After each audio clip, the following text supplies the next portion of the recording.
E aí, pessoal, sejam todos muito bem-vindos, ou pela primeira vez, ou de volta. Eu sou o Professor Pinguim, e estamos de volta no nosso canal, seguindo a boa e velha missão de mostrar que a matemática tem coisas divertidas, interessantes, curiosas. Nessa semana um tópico novo, diferente, não é uma sequência de vídeos, esse é um vídeo único, one shot, pá, lá acabou o assunto, onde a gente vai falar sobre um famoso puzzle clássico, o puzzle dos 35 camelos, que está no livro do Homem que Calculava, de Malba Tahan. Vamos falar um pouco sobre o livro, falar um pouco sobre o puzzle, explicar o que é, como ele funciona, contar uma historinha interessante que tem no meio dele, e eu espero que vocês gostem desse vídeo. É um vídeo bem mais leve do que os assuntos das últimas semanas, que foram bem mais pesados, com RSA, criptografia. E eu espero de verdade que vocês gostem desse vídeo. Bora lá, vamos começar? E nessa semana vamos tratar esse problema clássico, o famoso problema dos 35 camelos. É um problema bem famoso, bem conhecido, existe uma chance de que muitos de vocês que estão me vendo já conhecem esse problema. Ainda assim, existe uma matemática interessante atrás dele que pode ser explorada. Não é uma matemática muito avançada, é uma coisa que está lá no ensino fundamental, mas ainda assim ele quebra um pouco a cabeça quando você começa a tratar a matemática por trás do problema. E ele tem uma história bonita, uma história interessante. É um problema que é narrado numa passagem do livro O Homem que Calculava, de Malba Tahan. Livro esse que já apareceu em 2 vídeos nossos no nosso canal. O vídeo número 44, onde a gente fala do puzzle dos 4 quatos, que eu acho que vocês viram que eu fiz aqui, 4 quatos. E o vídeo número 51, onde a gente conta a lenda do jogo de xadrez, também narrada nesse livro. Sobre o livro O Homem que Calculava, já disse isso antes, vou dizer de novo quando esse livro aparecer de novo. Ele é meu livro favorito. Ele foi usado nesse canal, ele está sendo usado nesse canal nesse momento enquanto a gente grava esse vídeo, e ele vai aparecer mais algumas vezes nesse canal, porque ele tem muitas coisas legais e interessantes desse lado lúdico da matemática. O autor, Júlio César Melo e Souza, é brasileiro, que às vezes é uma surpresa que a gente tem aquela mania de vira-lata, de achar que tudo que é feito no Brasil não presta. É meu livro favorito e o autor é brasileiro. Ele, como grande admirador da cultura, da arte, da ciência mediterrânea, escreveu esse livro, ele criou os personagens para poder narrar histórias do Oriente Médio, e para dar uma ar de seriedade ele acaba criando o Malba Tahan, um personagem que escreveu esses livros, e ele ainda acaba criando um outro pseudônimo como a pessoa que traduziu esses livros para português. Tudo isso para tentar criar um universo onde desse mais credibilidade para a narrativa. Esse livro foi premiado em 1972 pela Academia Brasileira de Letras. É uma leitura muito fácil, ele é uma história que flui suave, a linguagem dele não é uma linguagem muito complexa, e mesmo ele tendo aquela temática meio medieval e mediterrânea, aquela coisa meio Prince of Persia, meio Aladdin, é um livro que você consegue facilmente se jogar lá na história, vivenciar as coisas, ver as coisas acontecendo. É muito bem escrito, eu recomendo ele, recomendei nas outras vezes que ele aparece, vou recomendar nas próximas e recomendo agora de novo. É um livro muito bom. Para aqueles que ainda vão ler, um resumo da história sem dar nenhum spoiler. É um livro que foi publicado pela primeira vez em 1638.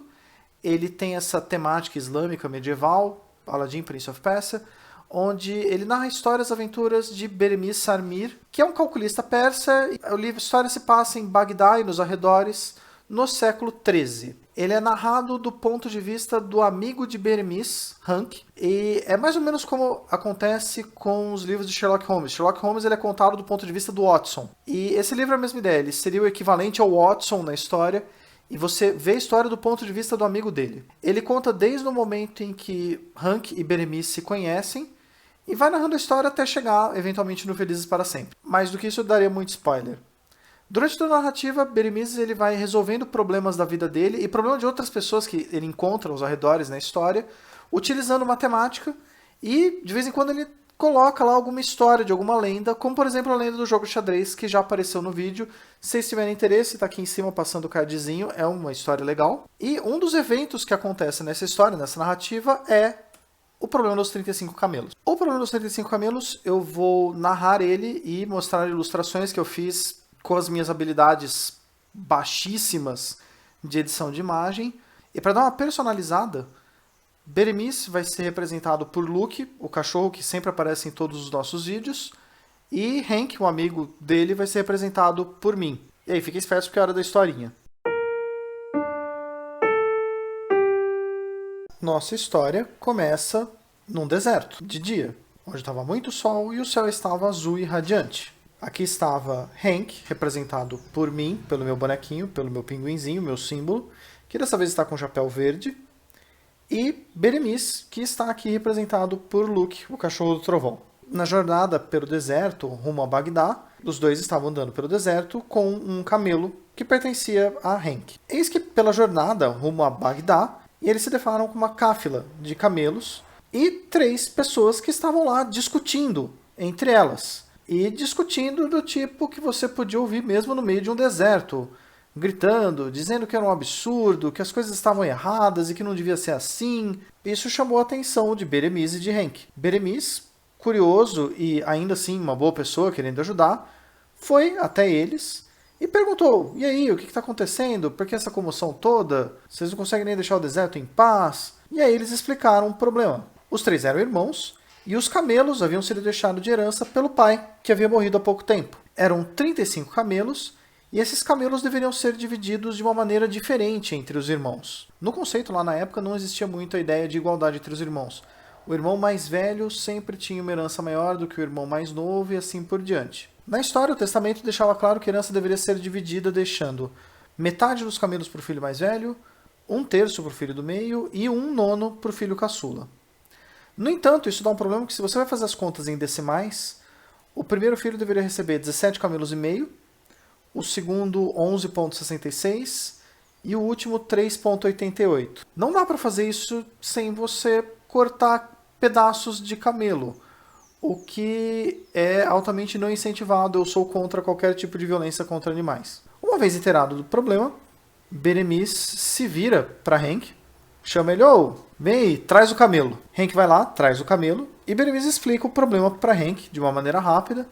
Fala: vou resolver o problema de todos. Pega o nosso camelo e enfia lá no meio. Hank fica meio assustado, mas Beremiz falou com tanta certeza e com tanta calma que ele decidiu colocar o camelo no meio. Para dar uma destacada, ele foi pintado de vermelho na nossa história, isso não acontece na história original, mas é só para destacar o camelo que pertencia a Hank no começo da história.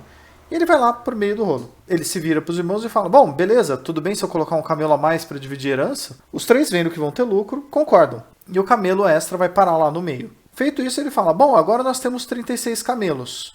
Você, filho caçula, que ia ganhar 3 e alguns quebrados, vai ficar com 1/9 de 36. Então você vai ganhar 4 camelos. Vendo que ele teria mais camelos do que ele teria antes, ele concorda e fica feliz. Você, filho do meio, vai ganhar 1/3 desses 36 camelos, que dá 12. Como antes você ganharia 11, alguma coisa, você vai estar no lucro. E ele pega esses 12 camelos e fica feliz. Você, filho mais velho, que ia ganhar metade dos camelos, 17,5, agora você vai ganhar metade de 36, que dá 18 camelos. E o filho mais velho pega os 18 camelos e fica feliz. Sobram 2 camelos no meio do rolo. Um deles era o camelo de Hank, então ele é devolvido para o legítimo dono.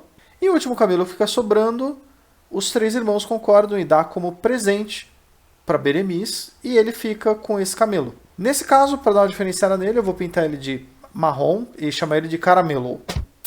Uma vez feito isso, Beremiz e Hank, agora com 2 camelos, seguem a jornada ao deserto. Essa solução de Beremiz é muito inesperada, porque você tem a herança para ser dividida entre os 3 irmãos, e aí você vê que eles querem matar camelos, eles querem dividir, alguém vai ficar mais, todo mundo vai sair perdendo. Ele vai lá, ele põe um camelo a mais na cáfila, e aí ele fica com essa divisão. Metade dá 18, vai para o filho mais velho, 1/3 dá 12, vai para o filho do meio, 4 vai para o filho mais novo.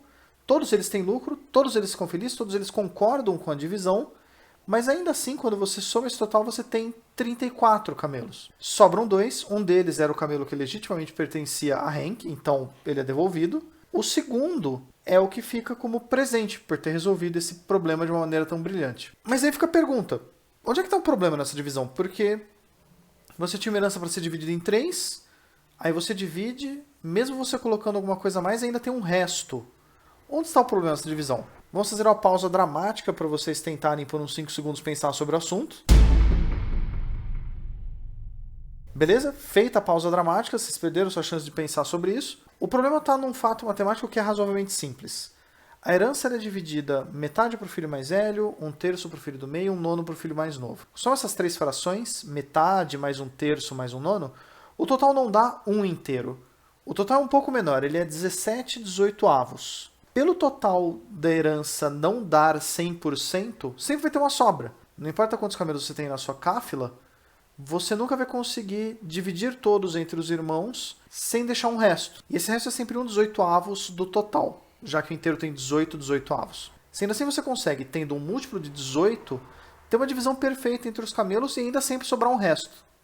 Lá no começo do problema você tinha 35. Colocando esse um camelo a mais, você vai ter 36, que é o dobro de 18, é múltiplo, e aí vai sobrar 18 camelos, perfeitamente fechando a divisão. A mesma coisa poderia ser refeita se a gente pensasse em números que sejam esse múltiplo de 18 menos 1.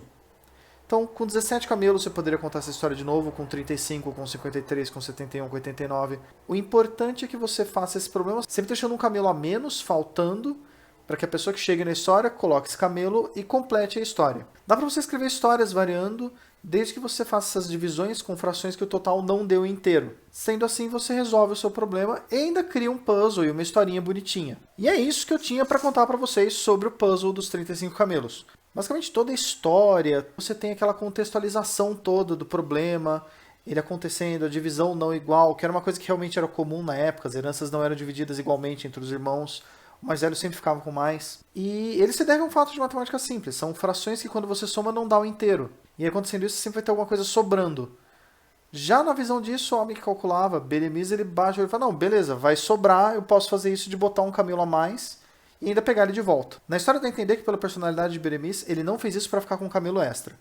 Ele fez isso porque ele era uma boa pessoa, ele viu um conflito, ele tinha capacidade de resolver, ele tentou resolver. Isso foi dado de bom grado pelos 3 irmãos que estavam discutindo, simplesmente com uma coisa de gratidão, porque eles iam acabar matando os camelos uns aos outros, pelo calor da discussão. E eu espero que vocês tenham gostado do vídeo dessa semana, lembrando vocês que eu também dou aulas de matemática, se vocês quiserem procurar, entrar em contato, vocês podem fazer uma coisa mais pessoal, aqui ó, pelo lado meu e-mail ou meu Twitter, ou ainda, se vocês quiserem, lá embaixo deixar um comentário, eu vejo, respondo, interajo com vocês.